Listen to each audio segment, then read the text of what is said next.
Vamos a analizar ahora uno de los ejemplos de los reactivos de respuesta construida que aparecen en nuestra guía.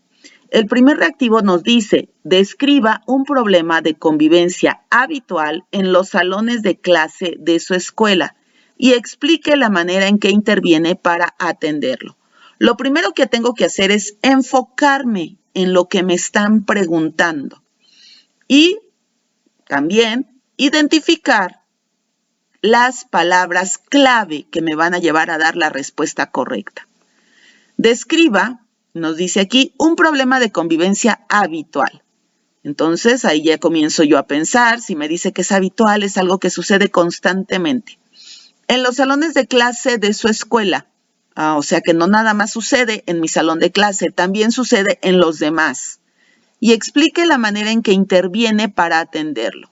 Voy entonces a decir, a explicar cómo he hecho para solucionar y atender este problema de convivencia habitual que sucede en mi salón y en los demás salones. Entonces, ya tenemos ahí la primera identificación de lo que tengo que responder. ¿En qué está fundamentada esta pregunta? Nos habla del dominio número 1 de una maestra, un maestro que asume su quehacer profesional con apego a los principios filosóficos, éticos y legales de la educación mexicana. En el criterio 1.1 nos dice, asume en su quehacer docente el valor de la educación como un derecho de las niñas, los niños y adolescentes para su desarrollo integral y bienestar, a la vez que es un medio para la transformación y mejoramiento social del país. Entonces, aquí tenemos la primer intervención de este criterio. Desarrollo integral y bienestar. En el criterio 1.2 nos dice, realiza su quehacer docente considerando que la interculturalidad favorece la convivencia armónica basada en el respeto y aprecio a la diversidad en todas sus expresiones. Aquí me señala muy puntualmente, convivencia armónica basada en el respeto. Eso lo tengo que considerar entonces en la respuesta que yo doy. Los estudiantes provienen de entornos familiares muy diversos. Algunas alumnas y alumnos viven situaciones de violencia verbal en su casa, lo que puede afectar el modo en que se dirigen y tratan a sus compañeros. Los problemas que detecto como frecuentes son burlas que hacen las niñas o los niños sobre las características físicas de sus compañeros o sobre las participaciones en clase. Estas bromas pueden provocar un ambiente hostil en el que algunos estudiantes se sientan ofendidos y les cueste más trabajo integrarse en las actividades escolares. Para intentar solucionar este tipo de problemas, lo primero que intento hacer es hablar con las chicas y los chicos que hacen estas bromas o burlas. Si es posible, en el momento en que sucede el incidente, los llamo para señalarles el problema. Pero si no se puede, busco un espacio para hablar con cada uno cuando se encuentren más tranquilos. Después organizo dinámicas y reuniones para hablar sobre el tema del respeto hacia los demás, para que, de manera grupal, todos reconozcamos las razones por las que es importante tener un buen trato con cualquier persona, y más aún con los que convivimos en el mismo espacio. A veces esta estrategia me da buenos resultados, pero otras requiero del apoyo de mis compañeros docentes o incluso de la directora para que hablemos con las familias. Esto me ha dado mejores resultados, porque así se establecen acuerdos de convivencia o se puede prestar ayuda especializada a algunas alumnas o alumnos que lo necesiten. Entonces, esta es la respuesta que nos dan en la guía. Vamos a identificar cuántos caracteres tiene esta respuesta. Tiene 1493 caracteres con espacios, o sea que es una respuesta amplia que nos encontramos dentro del parámetro de 720-2000. ¿Cómo puedo identificar mis caracteres? Bueno, si nosotros estamos escribiendo en Word, podemos irnos a este espacio está en la parte inferior izquierda y ahí le damos clic y de inmediato nos va a decir cuántos caracteres estamos escribiendo. No olvidemos primero seleccionar lo que queremos que nos cuente. Entonces ahí ya más o menos tenemos una idea de cuántos caracteres estamos escribiendo. Importante entonces. Vamos a identificar en esta respuesta qué nos puede ayudar a que nosotros hagamos unas buenas respuestas también. Si se dan cuenta, lo primero que tenemos las y los estudiantes, las chicas y los chicos, algunas alumnas y alumnos, alumnas o alumnos. ¿De qué nos habla este vocabulario que estamos identificando? Igualdad. La Nueva Escuela Mexicana nos habla de esta parte de la equidad, de la igualdad, y dentro del vocabulario estamos refiriéndonos tanto a la parte femenina como a la masculina. Alumnas y alumnos, las y los. Entonces es importante tomarlo en cuenta porque aquí en el ejemplo lo están manejando así. Muy bien. Las y los estudiantes provienen de entornos familiares muy diversos. Algunas alumnas y alumnos viven situaciones de violencia verbal en su casa, lo que puede afectar el modo en que se dirigen y tratan a sus compañeros. Sugerencia, porque estas solamente son sugerencias. Ustedes van a decidir lo que van a escribir. Cada quien es libre de escribir de la manera que crea conveniente. Esta solamente es una sugerencia. Es importante referir a qué entornos familiares pertenecen nuestros alumnos, para que quien nos lea sepa de qué le estamos hablando. Porque si digo entornos familiares muy diversos, yo no me imagino cuáles son esos entornos familiares diversos. Algunas alumnos y alumnas viven en situación de violencia verbal. Aquí sería importante colocar cuántas. Puede ser el 30%, el 50%, pueden ser 5, pueden ser 20. A través de alguna encuesta que yo haya hecho, a través de mi observación, yo puedo identificar esta información. Es importante que quien nos lea sepa de qué le estamos hablando. Entonces, aquí podemos colocar pequeñas cuestiones como pueden ser utilizar porcentaje o utilizar cantidades que señalen la información que yo estoy dando. Si bien no tengo que argumentar como lo hicimos en la planificación argumentada o como lo hicimos en la argumentación de evidencias, no lo voy a hacer igual. No es así tal cual.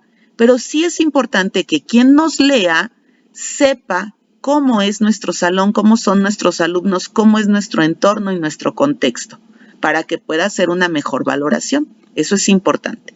Esto es solo una sugerencia. Tenemos diferentes tipos de familia que nosotros podemos referenciar. Sí, podemos decir el 50% de mis estudiantes pertenecen a familias extensas. Y ahí ya le estoy diciendo a quien me lee que no solamente está papá y mamá, también ahí vive el abuelito, la abuelita, la tía. Puedo decir el 25% de mis alumnos pertenecen a familias monoparentales. ¿Sí? Y ahí ya le estoy diciendo que un cuarto del total de mis alumnos obviamente solamente cuentan o con mamá o con papá, no tienen más. Entonces, eso es importante porque quien me lee obviamente tiene mayor referencia de lo que estoy hablando.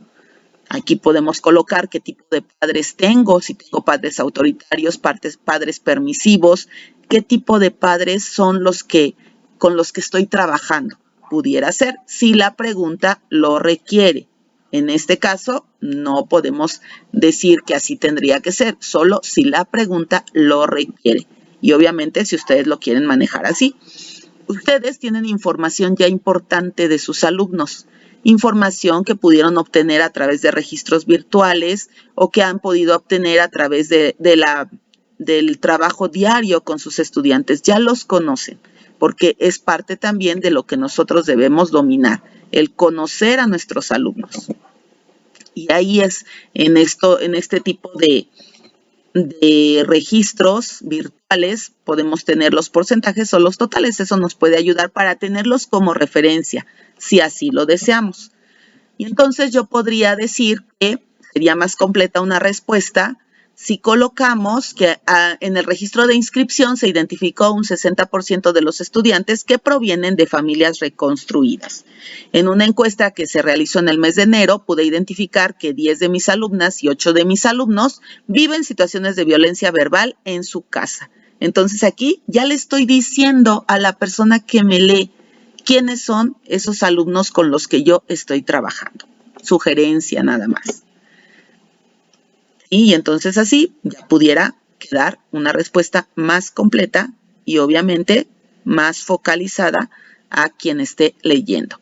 Algo importante que hicimos cuando contestamos nuestra evaluación de desempeño: colocar en negritas o colocar subrayada la información que consideremos más importante para que quien lea se enfoque en eso que nosotros estamos subrayando o colocando en negritas. Si no tenemos la opción de poner negritas o de subrayar, podemos escribir algunos conceptos en mayúsculas para focalizar la atención en esa respuesta. También es una sugerencia. Dice aquí dentro de la respuesta los problemas que detecto de manera frecuente. ¿Cómo los detectas? ¿Cómo detectas esos problemas? Bueno, pues a través de la observación de su conducta durante el trabajo en clase, a la hora del recreo, cuando los estoy observando, ¿sí? Entonces ahí es donde yo puedo también colocar cómo los detecto, ¿sí? Acuérdense que la observación es una técnica dentro de los instrumentos de evaluación que también nos puede ayudar para tener una respuesta más completa, ¿sí? Entonces ahí está otra sugerencia, complementar. Si voy a decir detecto algo, ¿cómo lo detecto? Hago algo, ¿cómo lo haces? ¿Cómo lo realizas? Hay que eliminar todas esas palabras que no nos ayuden. Por ejemplo, intento, si es posible, pero si no se puede, recordemos que el interés superior son los niños, las niñas y los adolescentes. No puedo intentar solucionar. Lo tengo que solucionar y entonces yo le tengo que decir a quien está leyendo mi respuesta todo lo que hago, no lo que intento, ¿sí? Entonces hay que tratar de evitar este tipo de palabras que nos disminuyan en nuestra práctica docente. No lo intento, lo hago. No si es posible, en el momento que sucede. No puedo dejar a un lado las acciones, sobre todo aquellas que beneficien a mis alumnos o aquellas que los pongan que les den seguridad. Entonces, evitar. Pero si no se puede, no, sí se tiene que poder. Todo lo que nosotros vayamos a colocar en nuestras respuestas son cosas que ya hicimos, que ya se pudieron y que no intentamos, que las llevamos a la práctica. Entonces aquí dice para intentar solucionar, intento hacer, no. Podemos aquí hablar de la prevención. Para prevenir situaciones de violencia que dañen la integridad física y la dignidad de los estudiantes, he realizado acciones preventivas a través de exposiciones en donde los alumnos presentan información relacionada con la manera en que debemos aplicar los valores como el respeto, la tolerancia y la empatía, fomentando en todo momento una cultura de paz en el aula. Aquí no estoy referenciando nada, no estoy citando a nadie, pero sí estoy dando muestra de que conozco lo que señala la nueva escuela mexicana, ¿verdad? Aquí hay palabras: dignidad, respeto, tolerancia, empatía, cultura de paz, valores. Entonces, hay una gran diferencia, ¿verdad?, entre decir que lo intento a decir que prevengo, que llevo a cabo acciones y que aplico valores y otras situaciones más. Entonces, sugerencia nada más para que ustedes lo tomen en cuenta. Tenemos que tener presentes 3 momentos de intervención docente: prevengo, aplico y doy seguimiento. Eso es importante que lo consideremos para poder decir lo que he hecho antes, lo que hago y lo que sigo haciendo. Y que quien me lea sepa que yo estoy tomando en cuenta estos 3 momentos de intervención docente. Sigamos entonces con la respuesta a este ejemplo. Después organizo dinámicas. ¿Qué tipo de dinámicas organizas? ¿Qué tipo de acciones realizas? Dice aquí, dinámicas de debates y exposiciones, así como reuniones. ¿Con quién? ¿Con quién te reúnes? Con los padres de familia, para hablar sobre el tema del respeto hacia los demás, para que de manera grupal todos reconozcamos las razones por las que es importante tener un buen trato con cualquier persona, y más aún con los que convivimos en el mismo espacio.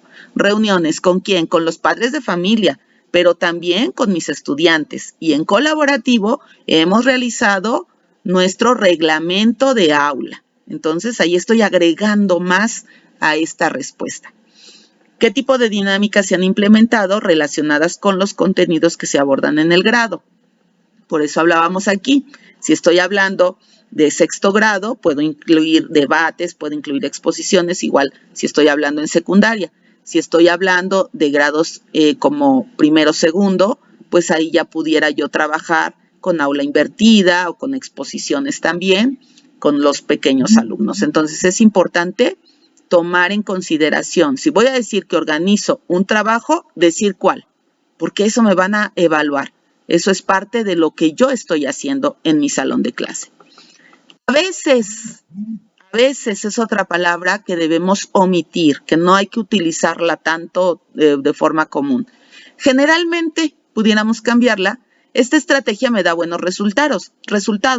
Requiero del apoyo de mis compañeros docentes o incluso de la directora para que hablemos con las familias. ¿Sí? Aquí también pudiera yo incluir, en ocasiones, comento con mis pares de grado y con mi directora sobre otras acciones exitosas que puedan compartir y que podamos implementar en colaborativo para involucrar a las familias y lograr mejores resultados. Incluso en nuestro programa escolar de mejora continua, hemos implementado acciones de trabajo permanentes como, y ahí puedo yo nombrar alguna. No necesito echar mucho rollo, como de repente decimos, ¿verdad? No necesito hablar de tanto, sino de cuestiones específicas que ayuden a que tenga una mejor respuesta. Aquí, si se dan cuenta, nuevamente no estamos haciendo referencia a ningún autor, no estamos haciendo ninguna cita textual, pero sí le estoy diciendo a quien me lee que conozco lo que estoy trabajando en mi programa escolar de mejora continua, que conozco lo que me dice el dominio 4, en donde tengo que interactuar con mis pares para poder apoyarnos y en colaborativo tener mejores resultados en todos los aspectos en el ámbito académico. Entonces, aquí está referenciado todo eso que me marcan mis criterios y que me marca la nueva escuela mexicana. Esto me ha dado mejores resultados porque así se establecen acuerdos de convivencia o se puede prestar ayuda especializada a algunas alumnas o alumnos que lo necesiten. ¿Sí? Aquí también podemos colocar qué tipo de acuerdos hemos llevado a cabo, dónde han quedado registrados, y puedo también colocar si tengo algún alumno que ya se identificó desde antes y que ya tiene alguna atención especializada, también lo puedo referenciar. Si está ese alumno canalizado a USAER, qué se ha hecho, qué se hizo, de forma muy breve y muy puntual. No tengo ahí que explayarme y decir lo que no me están preguntando. Solamente nos vamos a enfocar a lo que nos pregunten, pero obviamente que tenga un mayor sustento de todo lo que realizo en mi aula. Entonces, esta es otra sugerencia, les decía yo, solamente son sugerencias, no es así tal cual ustedes lo tienen que hacer de forma igualita como lo estoy planteando, pero sí son algunos tips que ustedes deben conocer para poder tener un buen resultado. Afortunadamente, cuando realicé mi primera evaluación docente en el año 2015-2016, tuve un resultado excelente a nivel estado y obviamente un muy buen resultado a nivel República Mexicana. Entonces, por ello es que comparto con ustedes estos tips para que puedan tener su promoción horizontal y obviamente tener un buen puntaje. Eso sería todo por mi parte. Si encontraron este contenido de valor, compártanlo con otros maestros, suscríbanse y obviamente dejen su dedito arriba para que sigamos compartiendo más videos de apoyo como este. El Centro de Capacitación Personal y Profesional de la ciudad de Cuautla, Morelos, tiene a su disposición estos cursos y también asesorías relacionadas con todo este proceso de promoción horizontal, promoción vertical, horas adicionales y, por supuesto, también los cursos para ingreso. Síganos en nuestras redes sociales o comuníquense directamente a los teléfonos que aparecen en el video. Es un gusto para mí el poder apoyar con esta breve asesoría relacionada con este componente A. Mucha suerte para todos, compañeros, maestras, maestros y compañeras maestras que están en este proceso. Tengan un excelente día.